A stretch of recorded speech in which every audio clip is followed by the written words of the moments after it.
to you again. It is good that I have the opportunity to go through this season with you. I want to read from Luke, the 2nd chapter, 1 through 7 verses. And it came to pass, in those days there went out a decree from Caesar Augustus that all the world should be taxed. Third verse. And all went to be taxed, one into his own city. And Joseph also went up from Galilee, out of the city of Nazareth, into Judah, unto the city of Bethlehem, unto the city of David, which is called Bethlehem, because he was of the household of David, to be taxed with Mary his exposed wife, being great with child. And so it was that while they were there, the days were accomplished that she should be delivered. And she brought forth her firstborn son, and wrapped him in swaddling clothes, and laid him in a manger, because there was no room for them in the inn. Reading from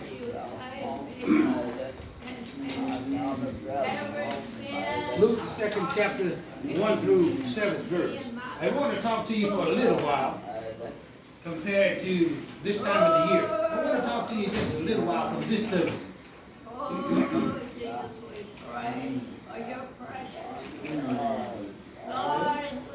I bring the right tab? Yes, I do. I want to talk to you about, do you have room for Jesus? Did you hear on the last word that I read in there that they had no room for him in the inn? And I want to ask all of us at this time of the year, do you have room for Jesus? You know, some of us this time of the year, what we do is we have lots of parties, we have lots of get-togethers, we all pay a lot of price to go to stores, and we shop and we push and shove and we go out in order to have what the world considered to be commercialistic. But then Jesus is the reason for the season, so therefore if it's Jesus' birthday, somewhere in there Jesus ought to be remembered. So I asked the question, do you have room for Jesus in your heart? Now the other thing is, do we tell our children, you know, we talk a lot about Santa Claus. Santa Claus, you know, they said some guy in a red suit that comes around and give out toys and come down the chimney. Well, all houses ain't got chimneys. I listened to our pastor this morning talking about his house that he never had. The house he had, he never had a chimney on it. Well, I understand what he means. I didn't either. But I tell you what, as we look at this, what do we teach our children? We teach them, first off, make a want list. They don't teach them nothing about Jesus and what his birthday meant to them. We're going to talk a little bit more about that in a minute, but right now I want to tell us, as we look through this thing, you know, we get together, we want to eat, we get together, we want to party, we get together and we want to just be off from work, and we want to get with our friends and neighbors and just have a good time. Well, that ain't what it's all about. It's good to have friends and family and people come together all right enough, but they don't want to come together and just party. And you know, around the world party, they have some Jack, they have some Coke 45, they had a 40 ounce, they have some of the other things. Got the different music that they play. They don't play Old Silent Night. They don't play, Away in the Manger. They don't play none of those songs. But they play all this I want to be home for Christmas and all these other things. And I wish it was a white Christmas. These are the kind of things they talk about. But they don't talk about Jesus. I continue to ask you a question. Do you have room in your heart for Jesus? Now, here's the other thing. The world spends time talking about Santa Claus. Let's go back to him for a minute. Each time our Christmas, we have our kids to make a want list. You know, I want to tell you that we need to make room for Jesus. And then when we talk about in Luke says that when Mary and Joseph came, and she was the mother of Jesus, and when they got there at Bethlehem, and they went to the inn, there was no room for them. Just picture now a motel this day and age that would have such a bragging rights if they had Jesus born in that hotel.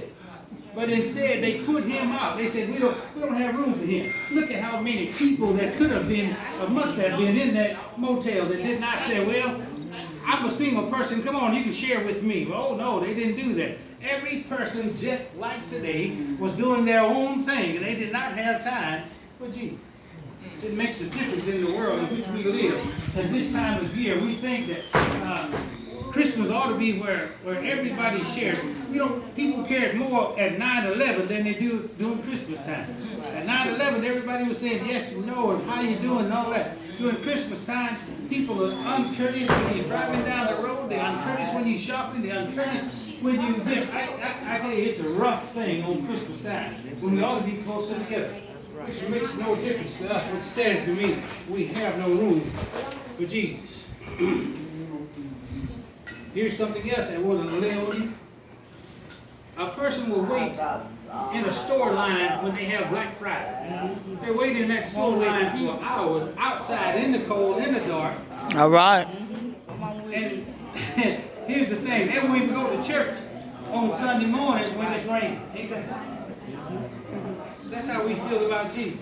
But we'll wait because what we want to do, we want to be first in line to buy Xbox. We want to be first in line to buy some toys or buy some TVs and whatever else. We push and shove. But yet, when it comes down to going to church, the baby was born in a stable instead of being born in the inn. Here's something that makes a difference. If he had been born in the inn, would they remember the inn? How many of us remember the stable? Every time you see the stable, you see the nativity scene, the first thing you see is Jesus laying in a trough, wrapped in swaddling clothes. I mean, that's all over the world. Just think how popular that was. Here's something else. Even though people didn't have time for Jesus, God made sure the animals blew on little Jesus and kept him warm. Ain't that something? When the animals would care more about Jesus than we do. But you know, God so loved the world. When we look at some things that I want to impress upon you today, John 3:16 says that God so loved the world that he gave his only begotten Son, that whosoever believe in him shall not perish but have everlasting life. Now, when you stop and think about, there are some words in there that make sense. First off, that word so. He says that when you look at the word so, so is the kind of word that you just run out of description for. For instance, you said, I'm so hungry, I'm so tired, I'm so this or that. You know, that means that you just can't add another word to it. But then here's the thing, when you see the word so loved, and it's L-O-V, and it's got E-D on the end, which means that he so loved us, that's past tense, which means he loved us while we were yet. I think about how, look at all of us in here now. From the time we were born to where we are right now, he loved us from that day to right now. He still loves us. That's how much he so loves us. Then when we stop and think about it, Matthew 1:21 says, and she shall bring forth a son, and thou shalt call his name Jesus, for he shall save his people from their sin. He had a purpose when he came.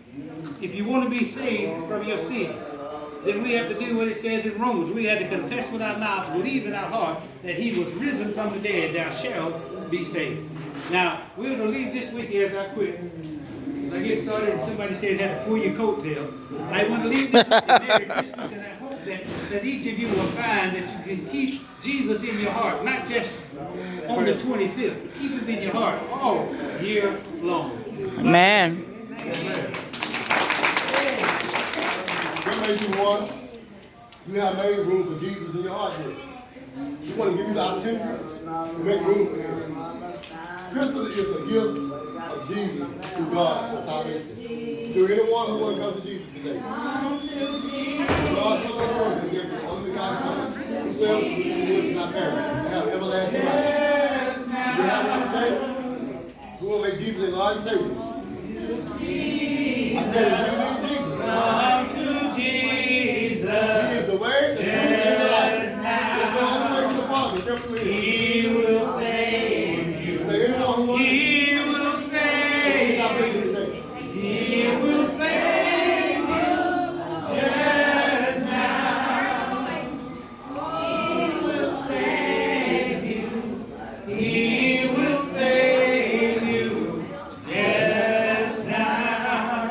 want to receive the gift from God?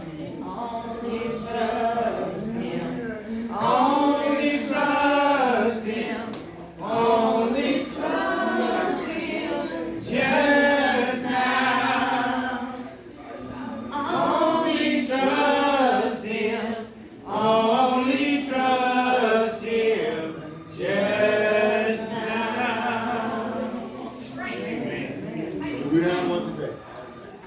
Is there anyone who's got a need of prayer?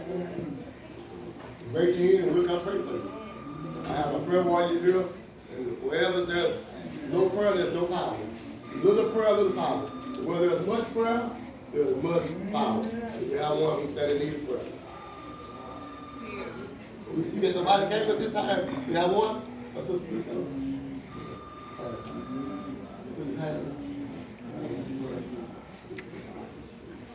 We see that no one came to salvation today, but we are so glad that it's still plenty of room at the cross. I thank God for my salvation. I thank God for saving me. I don't want to live in hell and die turn around and go to hell. That's not my intention. So I thank God for his gift. Salvation through his son, Jesus